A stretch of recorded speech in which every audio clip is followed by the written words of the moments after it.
Hello everyone, जय हिंद। आज TCM channel में बात करने जा रहे हैं जी सीरीज 2025 क्वेश्चन का डिस्कशन कर रहे हैं।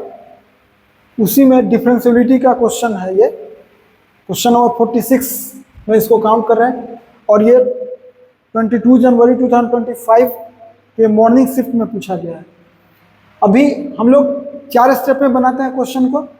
स्टेप फर्स्ट है कि गिवन इंफॉर्मेशन जो है जो वो जानेंगे लिखेंगे समझाने के तौर पे। आपको मौका अगर रहा तो लिखिए, नहीं तो नहीं भी लिखिए, लेकिन पहला स्टेप देखना है कि गिवन इंफॉर्मेशन इसमें क्या दिया हुआ है। क्वेश्चन फंक्शन दिया हुआ है वो यही फंक्शन दिया हुआ है।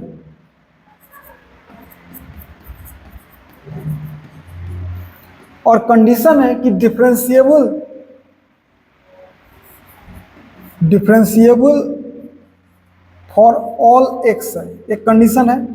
और ये दूसरा कंडीशन है कि ए ग्रेटर देन, यहाँ एक कंडीशन दिया हुआ है कि ए ग्रेटर देन 1 है, यानी ए का वैल्यू 1 से बड़ा दिया हुआ है और बी बिलोंग्स टू आर, मतलब बी कुछ भी हो सकता है।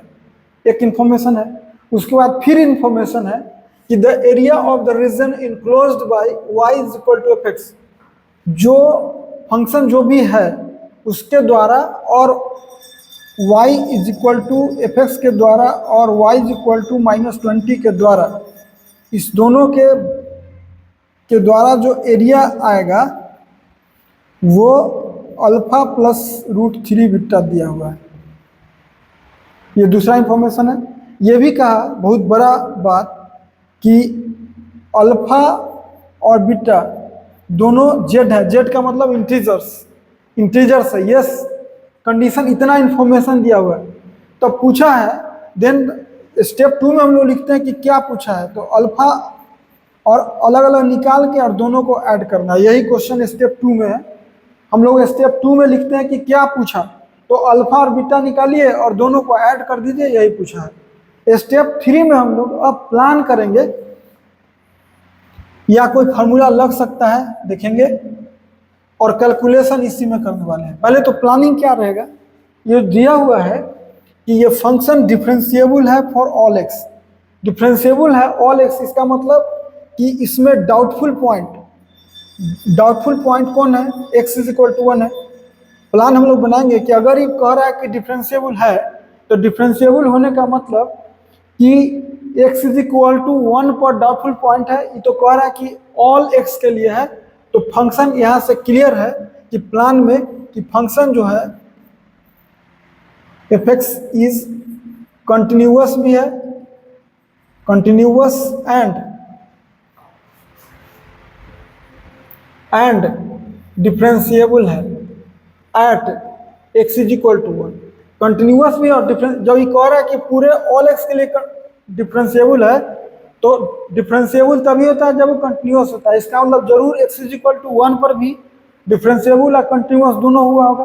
तो ये प्लान के थ्रू आया हम लोगों का कि हम प्लान बनाए कि वो अगर पूरे ऑल x के लिए तो continuous x is equal to 1 के लिए भी और डिफरेंशिएबल भी है। आप जानते हैं कि कंटिन्यूअस होने पर at x is equal to 1, continuous होने पर LHL is equal to RHL is equal to F1 होता है। ये कंटिन्यूअस का शर्त है, कंटिन्यूअस। और डिफरेंशिएबल का क्या शर्त है, प्लान देखिए, हम प्लान बनाते हैं कि अगर differentiable at x is equal to 1 है, इसका मतलब LHD is equal to RHD होगा और वह फाइनाइट नंबर होगा। अब देखिए, सबसे पहले LHL 1 पर क्या निकलेगा, तो हम इस फंक्शन में LHL कैसे निकलता है, फंक्शन में 1 LHL का मतलब क्या है, F1 माइनस, मतलब फंक्शन ये RHL का मतलब F1 प्लस, और ये तो F1 है। 1 माइनस का मतलब कि 1 से स्मॉलर, 1 माइनस का मतलब जस्ट स्मॉलर देन 1 से, जो स्मॉलर 1 से छोटा के लिए कौन फंक्शन है ये, इसमें हम 1 डालेंगे, x के जगह डालिए तो क्या होगा, ये होगा -3a -2 LHL हो गया। RHL 1 प्लस किस में रखा गया, इसमें x के जगह कितना डालना है, 1 डालिए, क्या होगा a² + b। और F1 F1 चूंकि इक्वल टू 1 इसी में है तो इसी में 1 भी डलाएगा जो ए स्क्वायर प्लस बी ही आएगा, क्योंकि ग्रेटर देन 1 में RHL में भी यही रखागा और F1 में भी यही रखागा। यानी प्लान के हिसाब से कंटिन्यूटी का बेनिफिट हम लोग उठा लिए। अब डिफरेंशिएबल है, इसका मतलब LSD और RG अगर डिफरेंशिएबल है तो हम डायरेक्ट इसको डिफरेंशिएशन हम कर सकते हैं। तो प्लान के थ्रू पहले डायरेक्ट f' निकाल लीजिए, क्या होगा -3a x स्क्वायर का डिफरेंशिएशन। अब देखिए इसमें फॉर्मूला भी आ गया, डिफरेंशिएशन आपको आना चाहिए किसका, एक्स स्क्वायर का, कितना होता है तो 2x होता है, और कांस्टेंट है साथ में तो क्या होगा -6ax, कांस्टेंट का डिफरेंशिएशन 0 होता है, और ये कब x लेस देन 1 है, और इसमें a स्क्वायर का डिफरेंशिएशन 0 और bx का b होगा, तो हम लिखेंगे सीधे b, ये हो गया किसके लिए x greater than equal to. अब देखिए LSD मतलब इसमें x के जगह 1 डालेंगे, डालिए -6 से, और RSD मतलब इसमें RSD हम लोग का क्या है b है, इसमें तो x है नहीं तो 1 डाले तो क्या होगा 2 से। इस दोनों का यूज अगर करेंगे हम लोग, अब देखिए अभी फिलहाल फॉर्मूला नहीं कैलकुलेशन है, तो क्या इसको हम लिख सकते हैं -3a - 2 is equal to a square, और b के जगह -6a, क्योंकि क्या है कि b इज इक्वल टू -6 है तो क्या होगा a square -3a + 2 is equal to 0। इसको सॉल्व करेंगे तो a का वैल्यू 1 और 2 आएगा, लेकिन एक कंडीशन दिया हुआ है कि a जो है, देखिए यहाँ कंडीशन है कि a ग्रेटर देन 1 है, इसलिए 1 तो रिजेक्ट हो गया, जानबूझ के कहले कि 1 नहीं होना चाहिए, 1 से ग्रेटर ही होगा, तो 1 रिजेक्ट हो गया, तो सिलेक्ट कौन हुआ 2। यानी यहाँ से पता चल गया कि a का वैल्यू 2 आया, और a जैसी 2 आया तो b का वैल्यू कितना होगा -2 है। अब देखिए इसका मतलब कि हम लोगों को फंक्शन अब पता चल गया कितना a पता है 2, तो और ये हो गया कितना -6x² - 2, ये पता चल गया। और दूसरा है a पता है 4 और b पता है -12 है, x हो गया। अब देखिए कहा है if the area of the region enclosed by y बराबर fx, तो सबसे पहले तो अब हम लोगों को फंक्शन ड्रॉ करना पड़ेगा। देखिए हमें क्वेश्चन कहाँ से पूछा है, एक क्वेश्चन कंटिन्यूटी का है, एक क्वेश्चन डिफरेंशियबिलिटी का है, और तीसरा क्वेश्चन सॉल्व करने जा रहे हैं हम लोग। अब एक क्वेश्चन जो है कहा है कि खींचने आना चाहिए, ड्रॉ करने आना चाहिए इसका। तो आपको पता है कि y बराबर x² होता है, फिर इसको खींचेंगे -6x² और फिर -6x² - 2, x² का मालूम है ये होता है, माइनस से इंटू कीजिएगा, कोई भी 1 यहाँ पर है -6 कीजिएगा तो ऐसा होगा। यानी इसका ग्राफ देखिए कैसा होगा, इसका ग्राफ होगा ऐसा, इसीलिए कि 1 है जाएगा -6 पर, तो ग्राफ ऐसा होगा 1 - 6 पर, 0 वाला 0 पर। यही टेक्निक होता है ग्राफ का, ऐसा हम ग्राफ के लिए भी वीडियो बना चुके हैं। और फिर उसको 2 यूनिट डाउन कर दीजिए, यानी ये ग्राफ हो गया हम लोगों का किसका, ये ग्राफ हो गया -6² - 2। लेकिन कि कहा है कि जो भी है 1 से स्मॉलर होना चाहिए, उतना ही तक में, यानी ग्राफ हम लोगों का ऐसा रहेगा। और यहाँ पे 1 जब डालेंगे इसमें, तो अगर हम इसको वैल्यू 1 है तो -8 लगभग यहाँ,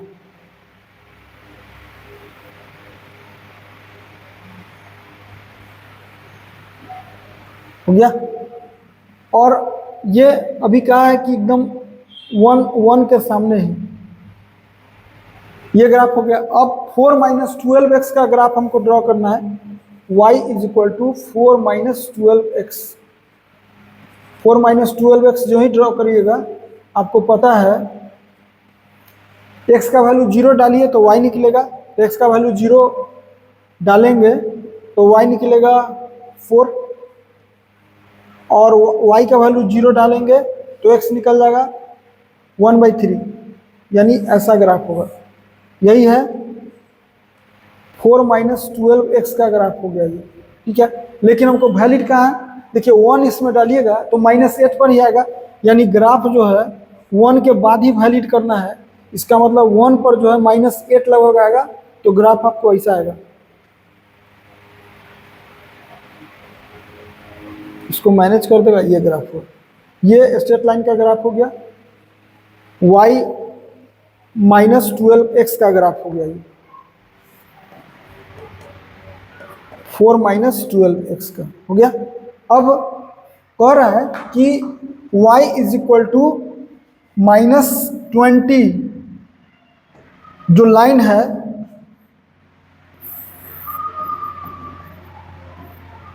y = -20 जो लाइन है, इसके द्वारा जो एरिया कवर होगा उसका एरिया दिया हुआ है अल्फा प्लस √3 बीटा। तो पहले तो एरिया निकले तब ना, तो देखिए अभी तो ये -20 जो ही आएगा तो इसका ये पॉइंट निकालना पड़ेगा कि अगर ये -20 है, अगर ये -20 है तो ये वैल्यू कितना होगा। तो उसके लिए आपको यूज करना पड़ेगा -6x² - 2 अगर हम -20 करें तो कितना होगा, -6x² = -18, यानी x = ±√3, तो ये वैल्यू कितना होगा, -√3 आएगा, ठीक है। और ये वैल्यू 1 पता है, और ये वैल्यू 20, ये कितना होगा, ये कटिंग, ये डिसीजन करना है अगर, तो ये ग्राफ किसका है, 4 - 12x है, और इसको -20 के इक्वल कर देते हैं, तो 12x आएगा 24, यानी x आएगा 2, यानी इसका वैल्यू कितना आएगा, 2। अब हमको दो एरिया निकालना है। देखिए बॉन्डेड एरिया तो ये भी बना, और इतना पोर्शन का एरिया हम अलग कर लें और इसका अलग निकाल लें, अगर मेरा काम हो जाएगा। तो हम इसको एरिया को A1 मानते हैं और इसके एरिया को A2 मानते हैं। A2 तो एकदम इजी है, A2 क्या होगा, हाफ इंटू बेस। देखिए बेस कितना है, ये पता है 1 पर है तो ये बीच का डिस्टेंस, ये 2 पर है तो बीच का डिस्टेंस 1, यानी बेस 1। और हाइट कितना, तो देखिए ये जो हाइट है ये -8 पर है और ये -20 पर है, तो बीच में 12 का हाइट हो गया, यानी ये 12 हो गया, यानी 12 हो गया, यानी कितना हुआ, 6² A2 तो निकल गया। अब मेन लड़ाई क्या है, A1 निकालने का, निकालते हैं A1। ये क्या होगा, A1 प्लस A2 दोनों मिल के होगा एरिया। तो अब A1 हम लोग निकालते हैं। पहले A1 के लिए फिर एक फार्मूला होता है, देखिए यहाँ फार्मूला यूज हो रहा है, upper curve minus lower curve, यही होता है, लोअर कर्व इंटू dx। और कहाँ से कहाँ, तो एक लिमिट शुरुआत कहाँ से किया, -√3 से, और ख़त्म कहाँ पर है, 1 पर है, हो गया। अब देखिए -√3 से 1 है, अपर कर्व कितना है, यही इसमें डिसाइड करेंगे ऐसे, तो ये अपर कर्व होगा, ये लोअर, अपर कर्व कौन है, यही है अपर कर्व, और ये रहा lower curve. Upper curve y बराबर समथिंग होना चाहिए, तो y अपर कर्व तो पता है, y = -6x² - 2 है, तो कितना होगा, -6x² - 2, यह है अपर कर्व। अच्छा लोअर कर्व कौन है हम लोगों का, लोअर कर्व है y = ये लोअर कर्व है, y = -20, यानी upper curve minus lower curve कितना, -20। सॉल्व करेंगे इसको अभी, तो लिखेंगे इसको -6x² का x³ और होगा -√3 से 1 अलग, और ये माइनस प्लस, तो 18 हो गया। अब 18 तो बाहर निकलेगा और dx भी रहेगा, और dx का इंटीग्रेशन हो गया x, कितना होगा, -√3 से 1। अब इसको सॉल्व करिए, 3 तो बाहर हो गया, तो -2, और x की जगह 1 डालेंगे तो 1, और ये हो गया -3√3, और ये हो गया +18 1 माइनस 1 माइनस और अपना तरफ से -√3। यहाँ रखा है 1, x की जगह 1 का Q, minus minus minus plus हो जाएगा भाई, क्या होगा -2 -6√3 और ये हो गया +18 और +18√3, ये हो गया 16 और